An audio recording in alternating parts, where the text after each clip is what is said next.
Bonjour à tous et bienvenue dans Direct Mondial numéro 4. L'équipe de France est à Montréal, principale ville francophone du Canada. L'occasion de découvrir un peu mieux les lieux. C'est une ville qui est tout à fait cosmopolite,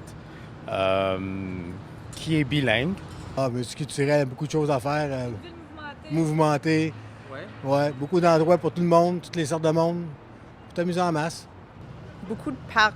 Ça, c'est une chose que j'adore de Montréal. C'est une grande ville, mais il y a beaucoup d'espaces verts aussi. Des spectacles, plein air, interne, le monde, multiculturel. Mon Dieu, on a des choses à dire, c'est à l'infini. Venez voir Montréal! C'est la deuxième plus grande agglomération du Canada, nommée ainsi par le français Jacques Cartier au XVIe siècle en hommage à son nom royal, Grande Colline, d'où l'on peut observer toute la ville. Montréal est l'une des principales métropoles francophones du monde. Habitée par 4 millions de personnes si on compte son aire urbaine, la cité comprend en effet plus de 50% de French speakers. D'un climat très agréable l'été mais subissant des hivers rigoureux, la ville s'est adaptée et un monde souterrain s'étendant sur 12 km² a été bâti. Le réseau, comme on l'appelle, propose des restaurants, des magasins et même des antennes de l'université. Son stade olympique, construit pour les Jeux d'été de 1976, est caractéristique par sa tour penchée de 175 mètres de haut qu'on peut observer jusqu'à 80 km à la ronde. D'une capacité de 65 000 places, il accueillera les Bleus jusqu'aux demi-finales si toutefois l'équipe de France parvient à se hisser à ce stade.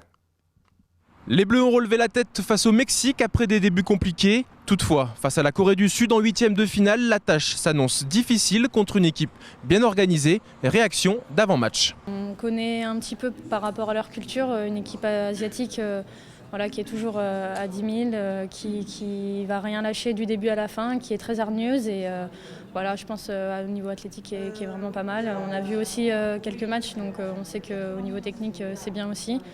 On sait que c'est une bonne équipe et qu'il va falloir sortir un gros match pour ce 8e. Même si on a commencé par une victoire, on n'était pas totalement libérés. Je ne sais pas si au début de la compétition, on m'aurait dit qu'il fallait une défaite pour qu'on se réveille, ça aurait été positif, mais en l'occurrence, ça l'a été. Ça nous a mis un petit coup de bambou derrière la tête et heureusement, on a su rebondir, on a su trouver les clés et j'espère que ça nous servira pour la suite de la compétition, à nous de le prouver encore dimanche. On sait que les équipes asiatiques, c'est des équipes très accrocheuses qui ont beaucoup le ballon aussi dans la possession. C'est pas forcément très physique, mais elles tiennent tout un match et elles vous lâchent pas. On va se préparer en conséquence pour que ce soit nous qui ayons le ballon et pas elles. Non, la pression elle est sur les deux équipes. C'est une Coupe du Monde, comme j'ai dit, c'est un 8e de finale, tout le monde joue sa carte à fond.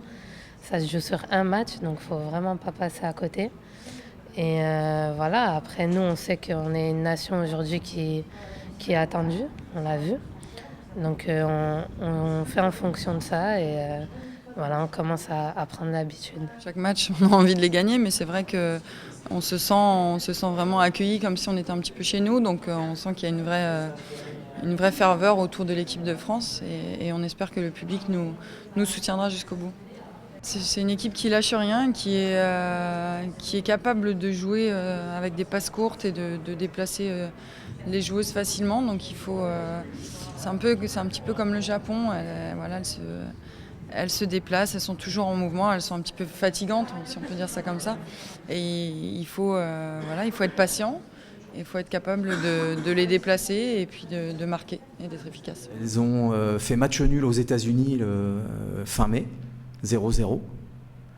Donc quand on connaît la valeur des USA, même si c'est un match, ça reste qu'un match de préparation.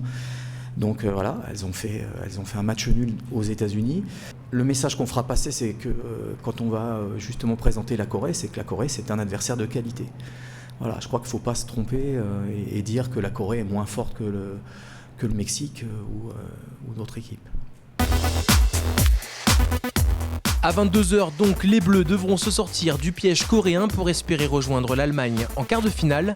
Un peu plus tôt à 19h, le Brésil affrontera l'Australie dans un match qui s'annonce indécis. Enfin, à 1h30, le Canada, devant son public, devra surmonter l'obstacle suisse. Au classement des buteuses, 2 Allemandes sont à 5 buts, Mittag et Sasic. Eugénie Le Sommer est à 2 longueurs.